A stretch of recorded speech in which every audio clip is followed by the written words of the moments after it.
श्री सूर्यमुखी बाल हनुमान मंदिर, रामदास पयासी आश्रम, ब्रजेश्वरी धाम, गणेशपुरी, वाड़ा, महाराष्ट्र के महंत महात्यागी संत श्री सुमिरन दास जी महाराज ने अपने एक वक्तव्य में मानव जीवन को सर्वश्रेष्ठ व जीवन उद्धार के लिए महत्वपूर्ण बताया। उन्होंने कहा कि मानव जाति को प्रेम से रहना चाहिए, न कि राजनीतिक विद्वेष में। उनके बड़े ही सुंदर आश्रम का दर्शन कर लोगों का हृदय गदगद हो गया। नमस्कार दोस्तों, मंदाकिनी पर्वत के निकट तंसा तट पर श्री क्षेत्र में स्थित निम्बोली गांव स्थित सूर्यमुखी बाल हनुमान मंदिर आश्रम में आज हम पहुंचे हैं, जहां पे हमारे महाराज जी, यहाँ महंत जी बैठे हैं। मैं आज उनसे धर्म के विषय में, इस स्थल के विषय में कुछ प्रश्न करूंगा। जय सीताराम गुरु जी। जय सीताराम। जय सीताराम। आज वर्तमान जो देश की स्थिति है, वहाँ धर्म के विषय में थोड़ा आपसे जानना चाहूंगा कि आज के जो धर्म की स्थिति है उस पर आप क्या आकलन लगाते हैं? धर्म के वैचारिक रूप जो होते हैं वो पूर्ण रूपेण हार्दिक होता है। इसमें किसी भी धर्म के ऊपर प्रतिबंध या किसी के ऊपर जवाबदेही या बोझ जैसा कोई रूप नहीं होना चाहिए। धर्म का सर्वप्रथम, धर्म के बारे में ये कहना चाहूँगा कि धर्म का प्रथम रूप है सनातन। और सनातन का धर्म से जो उत्पत्ति हुई है, सनातन जैसे शब्दों से धर्म की जो उत्पत्ति होती है, ये हमें 84 लाख योनियों में सोचने की शक्ति सिर्फ ईश्वर ने हमें मनुष्य को दिया है। किसी जानवरों को सोचने की शक्ति नहीं है। वाह। और मनुष्य की सोच की रास्ता इतनी विपरीत दिशाओं में जा रहे हैं। आज आपने बहुत अच्छा है कि बहुत योग और बहुत मौका पे किया है। मैं अपने विचार को प्रकट करना चाहूंगा कि एक हिंदू राष्ट्र की बड़ी ही उद्घोषणा हो रही है। आखिर हिंदू शब्द आया कहां से? हिंदू शब्द है क्या? आर्यावर्त सनातन का परिवेश है। भारत आर्यावर्त हमारा देश है 12 ज्योतिर्लिंग का।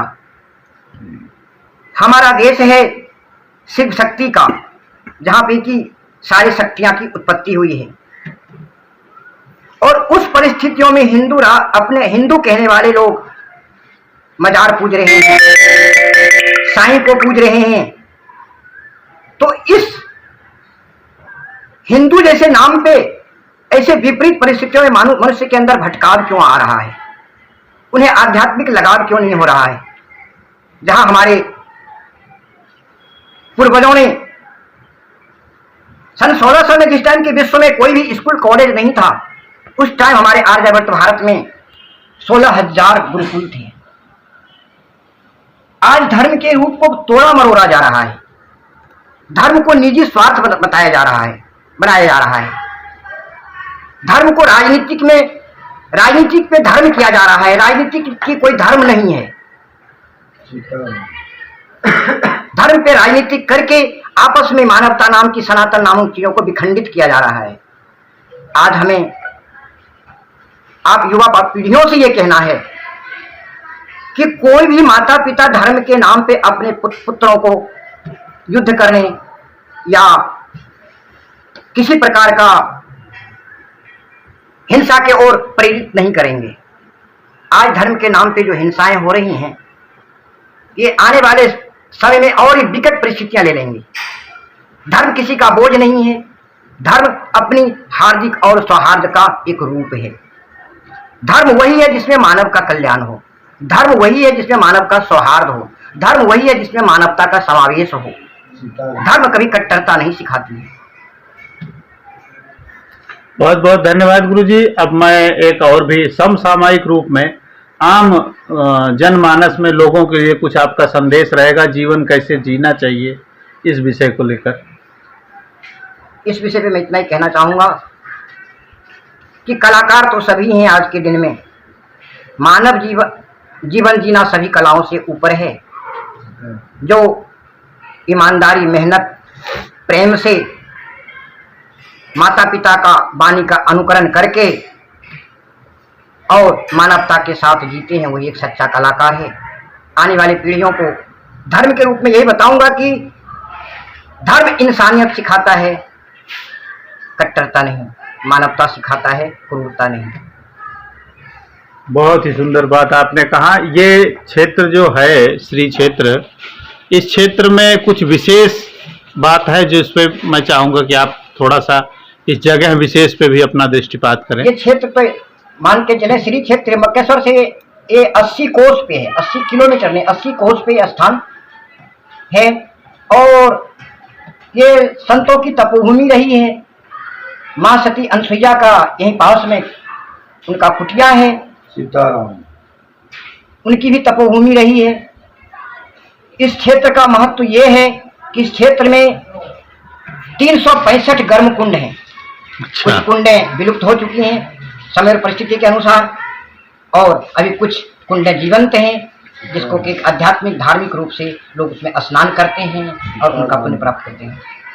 बहुत बढ़िया। आप अपने धारा के विषय में, अपने पूर्ववत जीवन के विषय में, अपने गुरु विषय में कुछ बोलना चाहेंगे?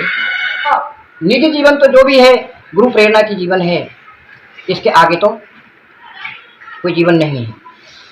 और गुरु प्रेरणा ये कहता है कि सदैव मानव से प्रेम करें, सदैव मानव की सेवा करें और मानवता के प्रति अस्पृश्यता कभी ना करें। बहुत सुंदर बात। छोटे बच्चे जो विद्यार्थी हैं आज के जीवन में पढ़ाई कर रहे हैं आगे लक्ष्य के लिए, उनके लिए कुछ मार्गदर्शन देना चाहेंगे? जी, उन बच्चों का शिक्षा और संस्कार के अलावा उन्हें इस प्रकार से पूर्ण रूपेण आत्मनिर्भर कर दिया जाए कि इस आश्रम के बाहर जाने के बाद वो बच्चे, चाहे वो IAS की तैयारी करना चाहे, MBA की तैयारी करना चाहे, आध्यात्मिक तैयारी करना चाहे, सीताराम, सामाजिक तैयारी करना चाहे, औद्योगिक तैयारी करना चाहे या व्यापार करना चाहे, परिपूर्ण परिपक्व होंगे हमारे विद्यार्थी और संस्कार के साथ अपने माता पिता गुरु परंपराओं के को आदर करते हुए। बहुत बहुत धन्यवाद। यहाँ पे काफ़ी अच्छे अच्छे कार्यक्रम होते रहे हैं, देखा हूँ मैं। मंदिर परिसर भी घूम के आया, पूरा अंदर की व्यवस्था भी देखा, आने जाने वालों के लिए भोजन की व्यवस्था, चाय नाश्ते की व्यवस्था, बड़ा ही सुंदर इंतजाम है। ये निरंतर चलता रहता है गुरुजी? जी, ये प्रत्येक दिन का ये रूटीन है और प्रत्येक दिन इसी रूप से आए हुए मेहमानों का जो लोग यहाँ आना चाहते हैं उनके लिए कुछ संदेश? ये हाँ, एक तपोभूमि और तीर्थ स्थली है। यहाँ पे आने वालों के लिए खास तौर से अपना विशेष तपस्वी छावनी का ये तपोभूमि में, तपस्वी आश्रम में किसी प्रकार का भाव नहीं है। भाव का मतलब है कि अर्थ का यहाँ कोई भाव नहीं है। यहाँ सिर्फ हृदय का भाव है। यहाँ सभी स्वहृदय सभी आते हैं और उनका आने के लिए, दर्शन के लिए, रहने के लिए सारी व्यवस्थाएं हैं। उनका स्वागत है, अभिनंदन है। बहुत बहुत धन्यवाद गुरुजी। जय सीताराम। जय जय श्री राम। सीताराम, सीताराम,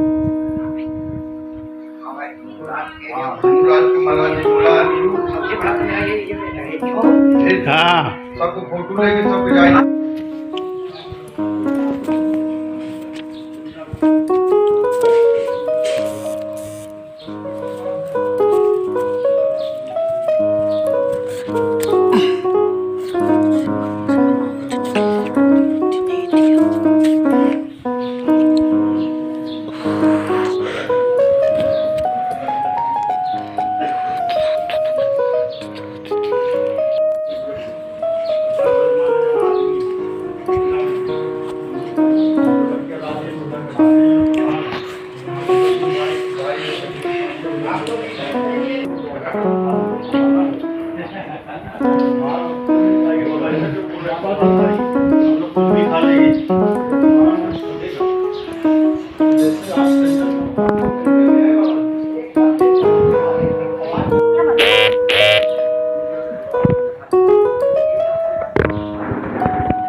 कार्यक्रम के प्रायोजक हैं गायत्री टूर एंड ट्रैवल्स। त्योहारों का मौसम हो या छुट्टियों का सीजन, ऑफिस वीकेंड हो या गांव की दौड़, देश भर में कभी भी कहीं भी संपर्क करें गायत्री टूर एंड ट्रैवल्स, जो चले हर कदम आपके साथ। पालघर, महाराष्ट्र। फोन नंबर है 9823147247। नमस्कार दोस्तों, एशियन एयरलाइंस सच का आईना में देखिए राजनीति, मनोरंजन, बिजनेस, खेलकूद, धर्म और देश दुनिया की प्रमुख खबरें। एशियन एयरलाइंस पर हमारे चैनल को लगातार देखने के लिए सब्सक्राइब करें